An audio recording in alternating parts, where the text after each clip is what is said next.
চিত্রায়ন অঙ্কন কেন্দ্রের নতুন ভিডিও টিউটোরিয়ালে প্রত্যেককে স্বাগত। আজ আমরা একটি ডাক অর্থাৎ পাতিহাঁস অঙ্কন করব। এর জন্য আমরা প্রথমে একটি ছোট সাইজের ডিমের মতো উপবৃত্ত অঙ্কন করলাম এবং তার নিচে আমরা একটু বড় সাইজের উপবৃত্ত অঙ্কন করব। দেখে নাও তোমরা, এটা হাঁসের দেহটিকে আঁকার জন্য। এবার ওই উপরের ছোট বৃত্তটা অর্থাৎ উপবৃত্ত থেকে আমরা হাঁসের যে গলা সেটিকে অঙ্কন করব। দেখতেই পাচ্ছ তোমরা, এইভাবে গলার শেপটা দেওয়া হলো। এবার আমরা হাঁসের পিঠের দিক অর্থাৎ ডানার দিকটা অঙ্কন করব। দেখে নাও কিভাবে আমরা ওটাকে ডানার শেপটাকে আমরা আনছি। পেছনে হাঁসের যে লেজের দিকটা, প্রান্তের দিকটা একদম সেটা এইভাবে অঙ্কন করলাম।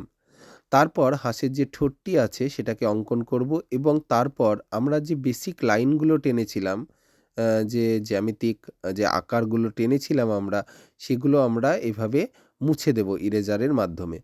এবার দেখো তোমরা এভাবে সুন্দর করে ধীরে ধীরে চোখটিকে এঁকে নেবে।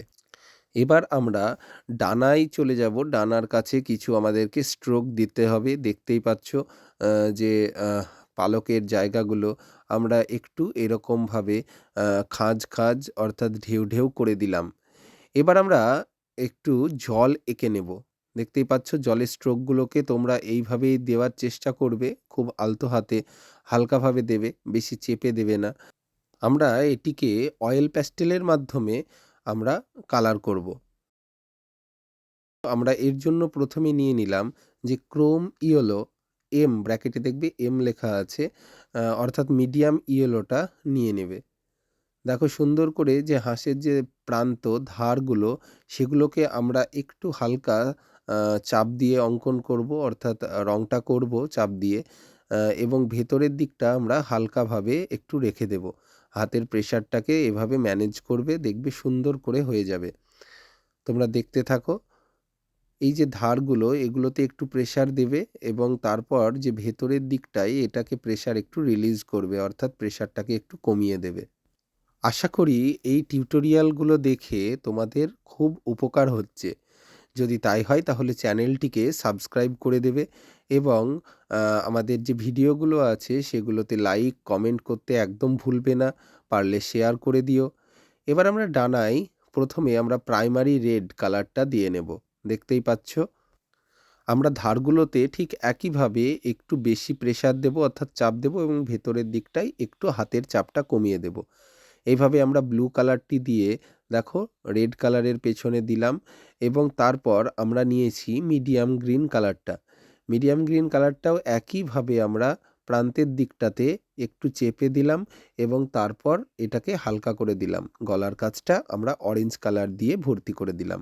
এবার আমরা হাঁসের যে হলুদ অংশটি রয়েছে, অর্থাৎ যেখানে আমরা মিডিয়াম ইয়েলো এই কালারটিকে দিয়েছিলাম, তার ওপরে হালকা একটু অরেঞ্জ কালার দিয়ে নেব প্রান্তগুলোয়।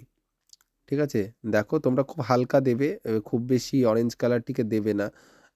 তাহলে যে হলুদ রঙটা সেটা অনেকটাই ঢাকা পড়ে যাবে।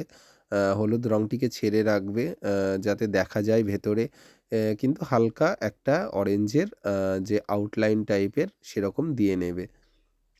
এবং আমরা হাঁসের যে ঠোঁটটি সেটিকেও আমরা অরেঞ্জ কালার করলাম।